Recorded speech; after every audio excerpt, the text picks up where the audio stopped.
Olá, muito bom dia para você. Seja muito bem-vindo ao Redação Hit, edição de sábado. A partir de agora, você fica muito bem informado com as principais notícias da semana. Uma nova pesquisa revelou um aumento no número de pessoas internadas no Brasil por causa de problemas causados pelo alcoolismo. Mas, segundo o mesmo levantamento, os óbitos diminuíram. O número de internações do alcoolismo voltou a crescer no Brasil, segundo a 7ª edição do Anuário do Centro de Informações sobre Saúde e Álcool, elaborado a partir de dados do IBGE. Entre 2022 e 2023, o aumento foi de 2,8%, o que equivale a 4 pessoas hospitalizadas por hora em razão do transtorno do uso de álcool. Apesar do cenário, o levantamento mostra que houve uma queda de 9,2% nos óbitos pelo problema no mesmo período. Tendência de redução observada pelo segundo ano consecutivo após o pico registrado durante a pandemia da Covid-19. Os especialistas apontam que a divergência entre mais hospitalizações e menos mortes pode estar relacionada a avanços no diagnóstico precoce e no acesso a tratamentos mais eficazes. Dessa forma, muitos casos que poderiam resultar em óbito estão sendo interrompidos antes de se agravarem. Ainda assim, o alcoolismo permanece como uma das principais causas de mortalidade no país. 10,5% das mortes associadas ao uso do álcool têm ligação direta com a doença, que faz, em média, 21 vítimas fatais por dia. A pesquisa destaca desigualdades regionais. Enquanto a média nacional de mortalidade é de 3,6 por 100 mil habitantes, estados como Piauí, Bahia, Espírito Santo e Tocantins registram índices superiores. Já no sul do país, Rio Grande do Sul, Paraná e Santa Catarina lideram em número de internações, com taxas bem acima da média nacional de 19,3 por 100 mil habitantes. Outro ponto de atenção é a diferença entre homens e mulheres. O estudo mostra que eles representam 90% das vítimas de alcoolismo, com aumento de 10% nas mortes entre 2010 e 2023. No caso das mulheres, houve queda de 2,5% no mesmo período. A maioria dos óbitos ocorre a partir dos 55 anos, quando os efeitos crônicos do uso nocivo da substância se somam a comorbidades comuns nessa faixa etária, como diabetes e hipertensão. Além dos impactos de longo prazo, como cirrose e doenças cardiovasculares, o uso abusivo do álcool também está ligado a consequências imediatas, incluindo acidentes de trânsito e episódios de violência, que atingem, sobretudo, jovens com menos de 35 anos. Especialistas reforçam que o consumo excessivo costuma ser usado de forma equivocada como válvula de escape para dificuldades pessoais, o que exige políticas públicas voltadas não apenas ao tratamento, mas também à prevenção e ao apoio psicológico. E quase todos os alimentos produzidos no Brasil levam agrotóxicos. O que poucos sabem é que a maior parte dessas substâncias é proibido no Brasil por fazer mal tanto ao meio ambiente quanto à saúde humana. De forma preocupante, o Brasil ocupa o primeiro lugar no ranking de uso desses pesticidas. O Brasil é um dos maiores produtores e exportadores agrícolas do mundo, atrás apenas da União Europeia, que lidera o ranking, e dos Estados Unidos, que aparece na sequência. Além disso, o país também fica em primeiro lugar quando se trata do uso de agrotóxicos. Na última década, os relatórios de comercialização de agrotóxicos mostraram um aumento de aproximadamente 80%. Simultaneamente, dados da Anvisa, que monitora o uso desses produtos químicos, demonstraram que, dos 504 ingredientes ativos de agrotóxicos permitidos para o uso, 397 deles eram produzidos industrialmente, sendo que 146 desse montante não são comercializados e utilizados na Europa, justamente pelos riscos à saúde humana e ao meio ambiente. O emprego desses produtos químicos são muito comuns em lavouras de soja e milho, mas também são utilizados em outros tipos de plantações. Os produtores rurais utilizam o agrotóxico de forma perigosa para ampliar a colheita de grãos e outros alimentos. A utilização de agrotóxicos em larga escala já é considerada uma emergência silenciosa em saúde pública, afetando não só os trabalhadores e produtores rurais, mas também os consumidores de alimentos contaminados. No último balanço de 2024, divulgado pela Anvisa, mais de 22 amostras de agrotóxicos com potencial risco ao consumidor foram identificadas. O abacaxi e a laranja foram os alimentos com maior potencial de risco agudo. O abacaxi tinha 7 amostras e a laranja 6. Nas avaliações, nenhum risco crônico foi identificado. Os agrotóxicos causam danos agudos, além de doenças crônicas. Foram observados problemas visuais, auditivos, respiratórios e cardiovasculares. Além disso, quando exposta a diversos tipos de agrotóxicos, as pessoas podem apresentar disfunções cognitivas, motoras e maior risco de aparecimento de doenças neurológicas, como Parkinson e Alzheimer. Para tentar diminuir o impacto, a Anvisa recomenda que os consumidores lavem bem os alimentos antes de serem consumidos e optar por produtos com rótulos com a identificação do produtor e, de preferência, consumir alimentos da época. E olha, surgiu mais um golpe que está sendo feito pelos criminosos, o do toque fantasma. É utilizado com os cartões de banco por aproximação e tem gerado muita preocupação em segurança digital em especialistas, principalmente porque o Brasil se destaca negativamente nesse tipo de crime no mundo. A popularização dos pagamentos por aproximação trouxe rapidez e praticidade para consumidores, mas também abriu espaço para uma fraude que vem ganhando destaque: o chamado golpe do toque fantasma. Criminosos exploram a tecnologia NFC, usada em cartões, celulares e relógios inteligentes para realizar transações não autorizadas de forma quase imperceptível. De acordo com as empresas de cibersegurança, o golpe ocorre de 2 maneiras. Na versão presencial, os criminosos precisam estar fisicamente próximo da vítima, geralmente em locais lotados, como filas e shows, para capturar o token de pagamento do cartão ou dispositivo. Esse código criptografado é transmitido em tempo real para outro celular, que imediatamente o utiliza em uma maquininha para efetivar a compra. Já na modalidade remota, os golpistas recorrem à engenharia social, se passando por funcionários de instituições financeiras para induzir a vítima a instalar aplicativos fraudulentos que capturam os dados de pagamento. Um levantamento internacional revelou que o Brasil concentra 47% das tentativas de golpe do toque fantasma registradas no mundo, ficando à frente de países como Índia, China e Espanha. A combinação de alto uso de pagamentos digitais e a vulnerabilidade dos usuários coloca o país em posição de destaque negativo nesse cenário. Por se tratar de um golpe silencioso, muitas pessoas só percebem a fraude após checar a fatura do cartão. Os especialistas orientam medidas preventivas, como nunca instalar aplicativos a pedidos de supostos atendentes,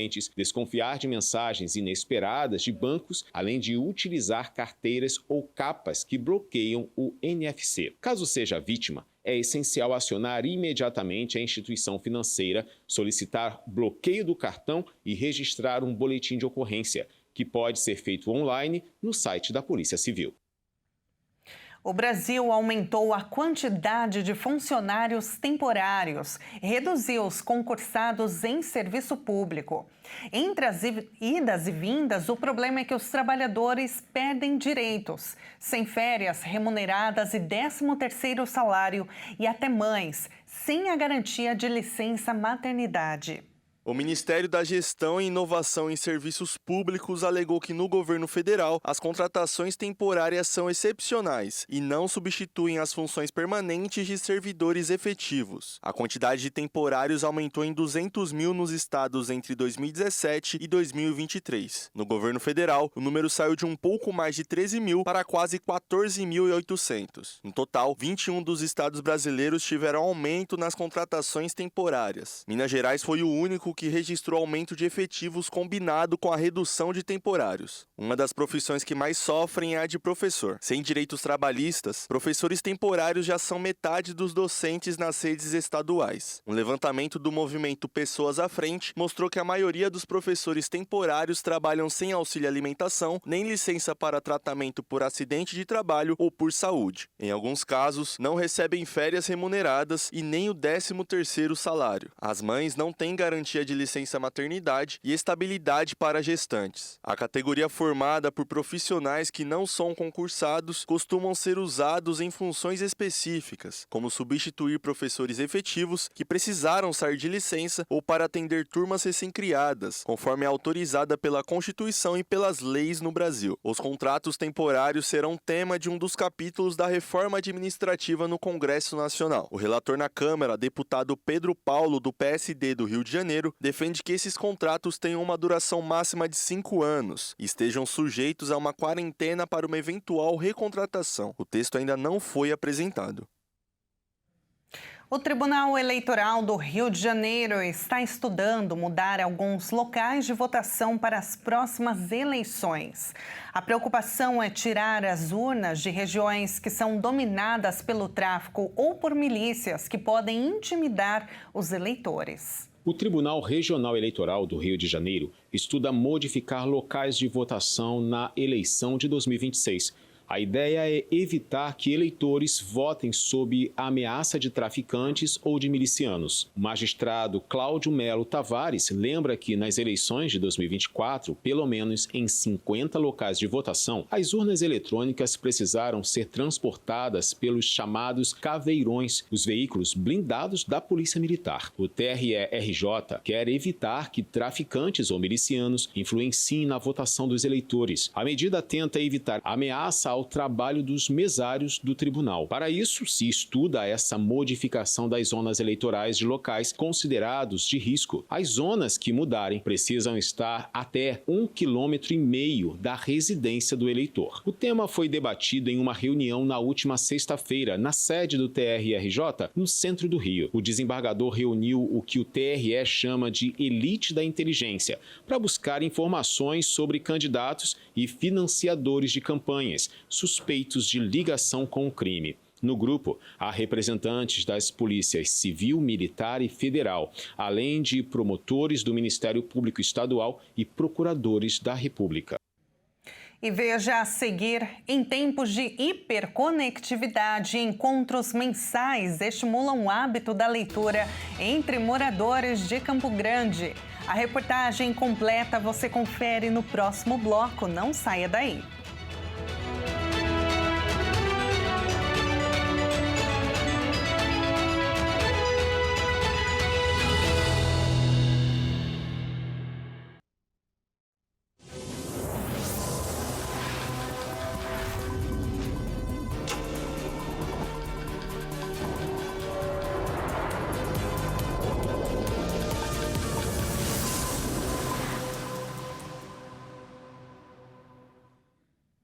O Redação Hit está de volta com as principais notícias.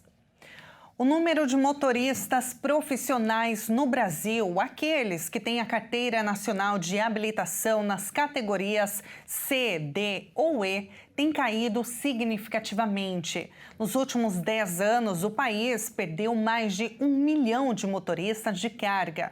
E essa queda tem preocupado as empresas. O Brasil enfrenta uma queda significativa no número de motoristas de caminhão habilitados, o que vem preocupando o setor de transporte de cargas. De acordo com a Secretaria Nacional de Trânsito, nos últimos 10 anos, o total de condutores autorizados na categoria C caiu quase 63%. Em 2014, o país registrava cerca de 3,5 milhões de habilitados, número que encolheu para pouco mais de 1,5 milhão em 2023. Embora nem todos atuem como caminhoneiros, a redução reforça a percepção de escassez de profissionais nas estradas. Empresários do setor afirmam que já há caminhões parados por falta de motoristas e pesquisas confirmam o envelhecimento da categoria. Um levantamento da Confederação Nacional dos Transportadores Autônomos em 2024 revelou que a idade média do caminhoneiro é de 46 anos, sendo que quase metade dos trabalhadores tem mais de 46 anos. Antes, era comum um caminhão passar de pai para filho, mas hoje muitos motoristas preferem oferecer outras oportunidades aos herdeiros, o que que acelera o envelhecimento da categoria. A rejeição à profissão também se explica por uma série de fatores.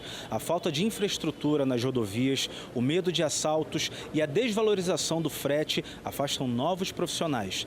Na pesquisa, 35% dos entrevistados afirmaram que a lei do piso mínimo de frete, criada após a greve de 2018, não é respeitada em negociações. Apesar de garantir valores mínimos atrelados a uma tabela de custos, o dispositivo ainda é questionado na Justiça e não é cumprido por todas as empresas, deixando os caminhoneiros em situação de vulnerabilidade. Outro ponto crítico é a falta de pontos de parada e descanso adequados no país. Atualmente existem apenas 8 locais com infraestrutura completa, como pátio seguro, refeições e chuveiros, todos administrados por concessionárias. Para muitos motoristas, a ausência de suporte nas estradas, somada ao tempo prolongado fora de casa, pesa na decisão de abandonar a profissão. O contraste com alternativas como o trabalho em aplicativos, que exige menor investimento, também ajuda a explicar a evasão. Diante desse cenário, empresas de transporte têm buscado novas formas de atrair mão de obra. Algumas oferecem auxílio para que funcionários tirem a habilitação específica, cujo custo pode chegar a R$5.000, enquanto outras recorrem à contratação de agregados, modelo tradicional no país. No entanto, especialistas alertam que, com 65% das cargas brasileiras ainda dependendo das rodovias, a falta de caminhoneiros pode comprometer a logística e pressionar os custos em toda a cadeia de abastecimento. Segundo uma pesquisa internacional, o brasileiro é quem fica mais tempo conectado à internet no mundo. A média, olha só, é de 9 horas por dia, sendo 3 só em redes sociais. Uma pesquisa feita pelo Consumer Pulse revelou que o brasileiro passa, em média, mais de 9 horas por dia na internet. Desse tempo, mais de 3 horas são exclusivamente de redes sociais. Esses dados colocam o Brasil acima da média global de tempo de conexão. A chamada hiperconexão já começou a causar desconforto entre os usuários e o desejo por equilíbrio e uma relação mais saudável com a tecnologia já sinaliza uma mudança na percepção do uso excessivo da internet pelos brasileiros. Segundo especialistas, o Brasil se destaca como a população mais conectada do mundo e é a que mais se adapta a novas tecnologias. Essa característica tem muitos fatores e aí incluem a curiosidade do brasileiro e a quantidade de tempo gasto em deslocamentos nos centros urbanos, o que favorece o uso de celulares. A pesquisa aponta o crescimento na conscientização sobre a educação digital entre a população brasileira e ressalta a importância de avaliar a dieta digital de cada usuário, diferenciando o tempo gasto em atividades produtivas como cursos online, como alternativa ao tempo dedicado nas redes sociais. O uso de ferramentas de monitoramento digital disponíveis nos smartphones mostram como o tempo online é distribuído entre diferentes aplicativos, permitindo uma maior compreensão de hábitos para uma possível mudança. E, por outro lado, encontros mensais totalmente gratuitos e abertos para a população é o Clube de Leitura que incentiva os moradores de Campo Grande, em Mato Grosso do Sul, a adquirirem o hábito de consumir cada vez mais todos os tipos de livros e sair um pouquinho da conectividade. Um clube pensado para pessoas que compartilham uma paixão em comum, a leitura. Com uma programação diversificada de temas e obras, o Clube de Leitura do Sesc Teatro Prosa retoma suas atividades, onde leitores se reúnem para trocar ideias, vivências e reflexões em torno dos livros. Leitura é bacana, leitura é para jovens de 60 a mais, leitura é para a diversidade, né? Então, negros, indígenas, pessoas que não têm lá muitas condições financeiras, é aberto para todo mundo, né? Então, leitura bacana, é muitas vezes necessária e essencial para a pessoa sair um pouquinho daquele negócio de ficar só no celular. O escritor Henrique Komatsu, um dos participantes do Clube de Leitura, foi finalista do Prêmio Jabuti com o livro Ototo. Ele destaca a importância da leitura como prática transformadora e ressalta como os debates promovidos no grupo são acessíveis, leves e profundamente enriquecedores. O legal do Clube de Leitura é que é um espaço de encontro. E não é um encontro intermediado por nenhum interesse comercial, né? É aberto ao público, a entrada é franca e você pode vir aqui para conversar com pessoas sobre a leitura, sobre o que sentiu da leitura, ou se não leu, sobre o que você pensou ao ouvir as pessoas conversando sobre aquilo.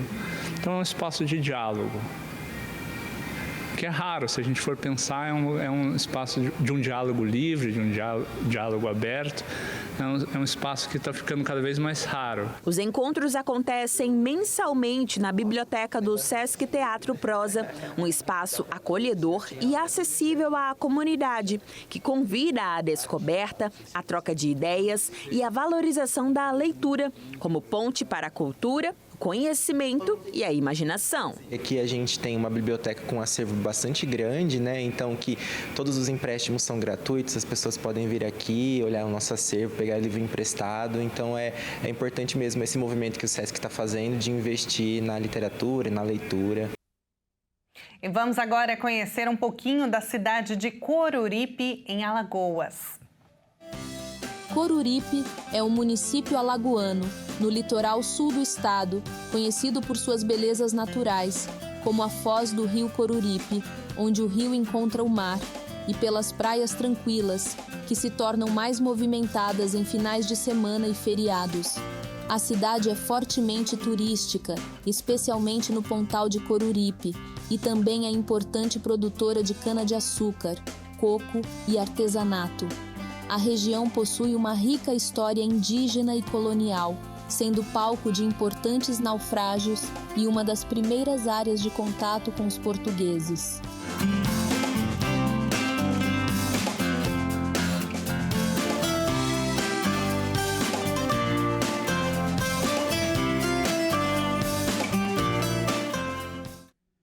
E depois dessa viagem, nós encerramos esta edição. Muito obrigada pela sua companhia. Um excelente final de semana para você. Até mais.